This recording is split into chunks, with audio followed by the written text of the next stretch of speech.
Assalamualaikum warahmatullahi wabarakatuh. Nama saya Hafiz Al-Fajri dari kelas 12 IPA 3, dan di video ini saya akan menceritakan kembali tentang novel yang berjudul Ronggeng Dukuh Paruk.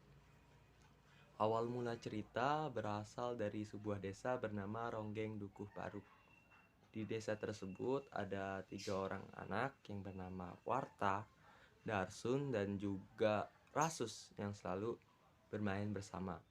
Pada suatu hari, di desa Dukuh Paruk yang gersang, dikelilingi sawah dan sangat miskin, mereka bertemu dengan Serintil, seorang gadis yang sedang mengerjakan pekerjaan rumah di depan rumahnya. Ketiga bocah laki-laki itu mengajak Serintil yang berumur 11 tahun untuk bermain di bawah pohon nangka. Setibanya di bawah pohon nangka, Serintil tiba-tiba menari seperti halnya ronggeng profesional di desa itu. Jadi ronggeng di Dukuh Paruk itu sudah terkenal dan tidak sembarangan orang yang bisa menjadi ronggeng. Namun Serintil sangat jago dalam menari. Serintil semakin jago karena Rasus, Warta, dan juga Darsun menirukan suara-suara calung dan juga alunan alat-alat musik dengan mulutnya. Hari demi hari mereka bermain bersama di bawah pohon nangka. Hingga suatu hari Serintil diam-diam dipergoki oleh kakeknya sendiri, Sakarya, sedang menari sendirian di bawah pohon nangka. Hal ini membuat kakeknya Serintil, Sakarya, terkejut karena bisa jadi Serintil telah dirasuki indung ronggeng yang sebelumnya, karena ronggeng sebelumnya itu sudah meninggal bertahun-tahun yang lalu di saat Serintil baru lahir. Nah, melihat hal itu, Sakarya mencari orang yang bernama Kertareja untuk diajak berdiskusi mengenai Serintil yang mungkin saja telah dirasuki oleh indung ronggeng. Keesokannya Sakarya dan juga Kertareja diam-diam mengikuti Serintil dan melihat Serintil sedang menari di bawah pohon nangka bersama 3 orang bocah laki-laki yang berumur 14 tahun, yaitu Rasus, Darsun, dan juga Warta. Kertareja terkejut karena Serintil yang masih kecil dan tanpa ada orang yang mengajari tentang menari, dia bisa menari dengan seprofesional itu. Suatu saat Serintil ingin dijadikan calon ronggeng oleh Kertareja dengan memenuhi syarat yang sudah berlaku di dukuh itu. Suatu malam Serintil dan juga Kertareja membuat suatu pertunjukan ronggeng yang dimana Serintil akan menari di situ. Terkejut orang-orang yang ada di Dukuh Paruk karena tubuh Serintil yang kecil dan juga tidak ada yang mengajari dia menari dapat menari dengan begitu indahnya. Rasus juga terkejut yang melihat pegelaran panggung ronggeng pada saat malam itu. Namun suatu saat untuk menjadi ronggeng tidak semudah itu. Serintil harus memenuhi syarat-syarat. Syarat selanjutnya adalah ini, menari di depan makam Ki Secamenggala, yaitu leluhur dari desa Dukuh Paruk ini.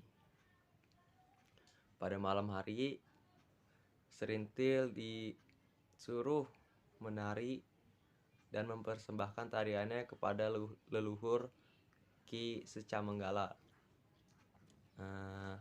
Di depan makam dia menari di ditonton oleh banyak orang warga desa Duku Paruk, termasuk juga Rasus. Rasus yang begitu kesal melihat Serintil yang sudah dimanjakan karena dia telah dijadikan calon ronggeng. Namun dia tidak bisa berbuat apa-apa karena Serintil juga ingin menjadi ronggeng. Itulah keinginan Serintil. Selanjutnya hari demi hari Serintil telah menunaikan syarat-syaratnya. Namun syarat terakhir adalah malam buka kelambu, yang dimana Serintil akan bermalam dengan seorang pria yang dapat membayar dia dengan seringgit emas. Lalu sebelum malam buka kelambu, tadinya Serintil menari dengan keris yang begitu besar, tidak cocok dengan tubuh Serintil yang kecil. Rasus yang begitu menyukai Serintil diam-diam berbohong kepada neneknya karena Rasus memiliki keris kecil yang pemiliknya dulu adalah ronggeng. Dia diam-diam menipu neneknya sendiri yang sudah pikun. Dia dengan cara menceritakan mimpinya yang bertemu dengan ayahnya sendiri dan bilang wasiat dari ayahnya adalah memberikan keris kepada orang lain. Neneknya percaya begitu saja karena nenek dari Rasul sudah pikun. Akhirnya keris diberikan kepada Serintil. Serintil yang sebentar lagi akan menjadi ronggeng dimanjakan oleh satu desa, yaitu desa Duku Paruk. Serintil yang tadinya berbadan kotor menjadi putih bersih dan wangi. Pada suatu hari Sakarya sudah sayembarakan makam malam buka kelambu ini dengan seringgit emas. Semua orang di situ tidak ada yang bisa memenuhinya. Pada suatu malam ada seorang yang bernama Doer datang ke rumah Sakarya. Dia membawa dua keping perak dan bernegosiasi kepada Sakarya untuk menjadi orang yang akan melaksanakan malam buka kelambu bersama Serintil nanti. Namun Sakarya tidak mudah menerimanya begitu saja karena tawarannya lebih dikit dari apa yang disayembarakan, yaitu seringgit emas. Lalu demi hari dan ketika hari Sabtu malam yang telah dijanjikan, datanglah dua orang pemuda, yaitu Doer lagi dan juga Salum, anak Pak Lurah. Doer yang tadinya akan menjanjikan membawa seringgit emas karena yang dia bawa kemarin kurang, yaitu 2 keping perak. Dia membawanya dengan sebuah sapi gemuk yang harganya mungkin lebih dari seringgit emas. Namun Sakarya tidak ingin sapi, yang dia inginkan hanyalah seringgit emas. Ada satu pemuda lagi yang bernama Salum. Dia membawa seringgit emas, namun dia telat karena sudah ada orang yang menawarkan lebih dulu, yaitu Doer. Akhirnya mereka bertengkar, Doer dan Salum. Namun di tengah-tengah pertengkaran Serintil takut dan juga tiba-tiba Sakarya menghentikan pertengkaran tersebut. Dan Sakarya membawakan ciu kepada kedua orang pemuda itu untuk diminum. Namun karena Sakarya yang licik, yang diberi minuman keras hanyalah si Salum. Dia minum terlalu banyak dan pingsan. Lalu si Doer memenangkan malam buka kelambu dan akan mencoba keperawanan dari Serintil. Namun sebelum itu, ketika di tengah-tengah pertengkaran, Serintil diam-diam lari ke belakang rumah dan bertemu dengan Rasus. Ternyata Rasuslah yang mencoba pertama kali. Lalu dengan begitu disusul dengan Doer yang telah melaksanakan buka kelambu di kamar Sakarya, di rumah Sakarya. Setelah Doer selesai, tiba-tiba si Salum bangun. Salum kebingungan dan Sakarya bilang kepada Salum, "Kamulah yang memenangkannya." Lalu Salum melaksanakan juga malam buka kelambu itu.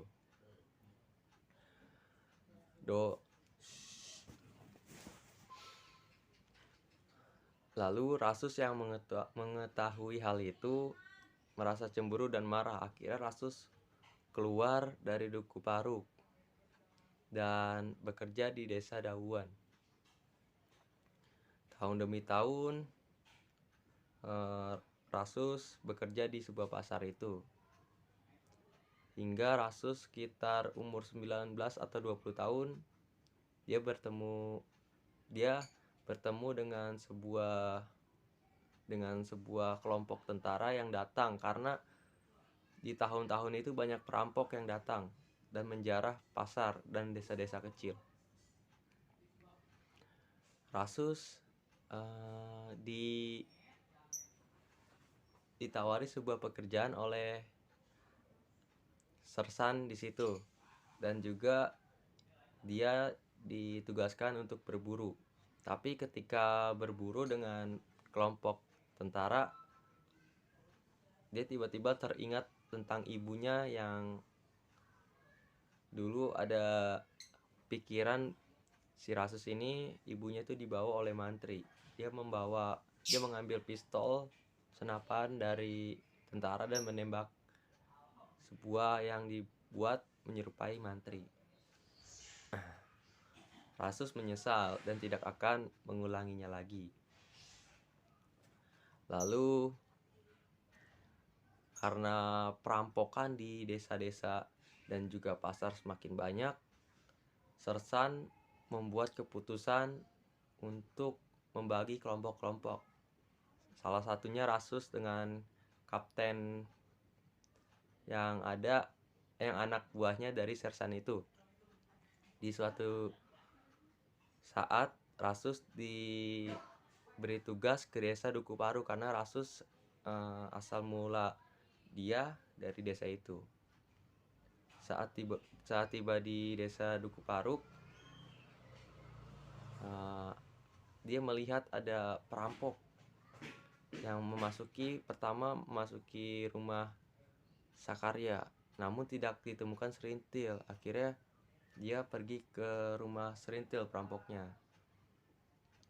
Mengetahui itu, Rasus dan seorang kapten merencanakan sesuatu.